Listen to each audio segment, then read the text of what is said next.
And for the second time, that was all very good fun, etc., etc. So Silver Nemesis is a funny old thing because, in my opinion, this is the most consistently brilliant run of Doctor Who. That's unfair to say. We've only had 2 brilliant stories, haven't we? Anyway, let's stop all the hyperbole. So Silver Nemesis is flawed, and there's no doubt it's flawed. There's just too many characters, and I'll level with you that I don't think the Nazis cut it. Painful's brilliant, but weirdly gets sidelined in that episode, in the admittedly brilliant bit in the car with the American lady, and that's fabulous.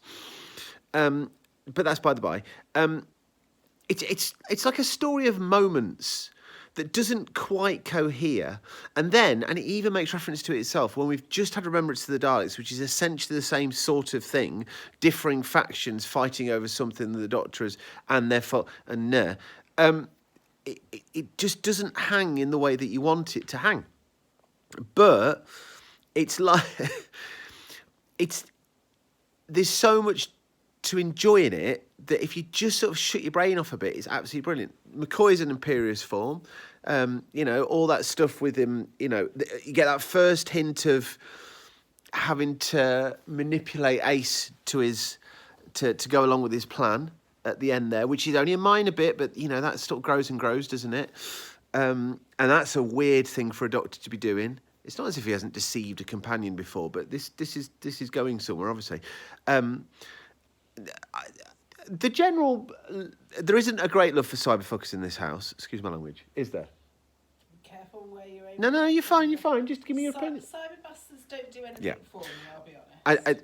Too often Cybermen... I think I might call them cyber wankers. Yeah, there you go.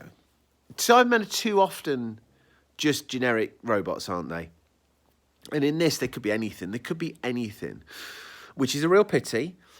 But it's the 25th anniversary story. It's the silver anniversary, and it's a bit twee, but fine, whatever.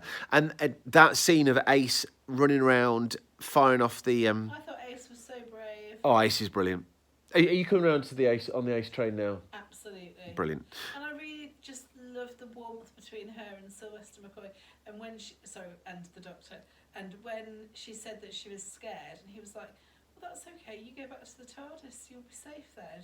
And obviously she's like, "No way, Doctor." Yeah. But he was really he was genuine. He wouldn't have thought anything worse of her. But was he genuine? Because he needed her.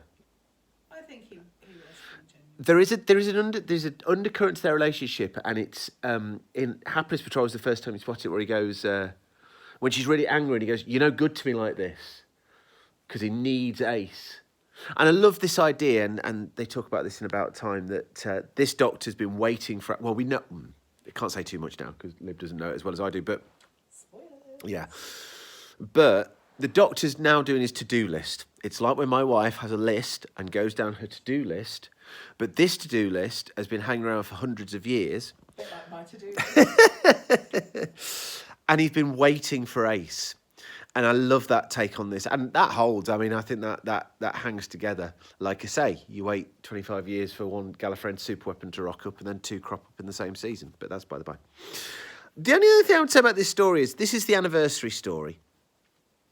And I can't remember the lore. No doubt we'll uncover it. But they could have done a multi-Doctor story. They could have done all sorts. There's something about, and I don't know how deep this goes, there's something about the end where they're in the sort of hangar and the statue's there and the baddies just start showing up that really feels to me, and I don't know where this comes from, like an anniversary story. And the specific example I can give is the 5 Doctors, when they're in the Dark Tower and suddenly the Doctors start rocking up one by one. There's just something about that moment. I'm thinking, could that not have been... Was there a writer? I don't think there was, but was there a draft of this that had, I don't know, pick a Doctor, Pertwee, coming in with Joe Grant at that point, and a baddie, a different baddie that wasn't a Nazi, rocking up? I do find the Nazis annoying in this story. That's a shame. You find Nazis annoying? Oh, those darned Nazis. Anyway, as I think I suggested in the last video, if that is the last average Doctor Who story we're going to watch in the classic run, it's not bad for an average story, is it? Everything from here on in sparks.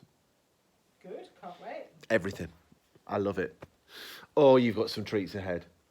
I'm really hyped. Right here. So treats. Oh, brilliant.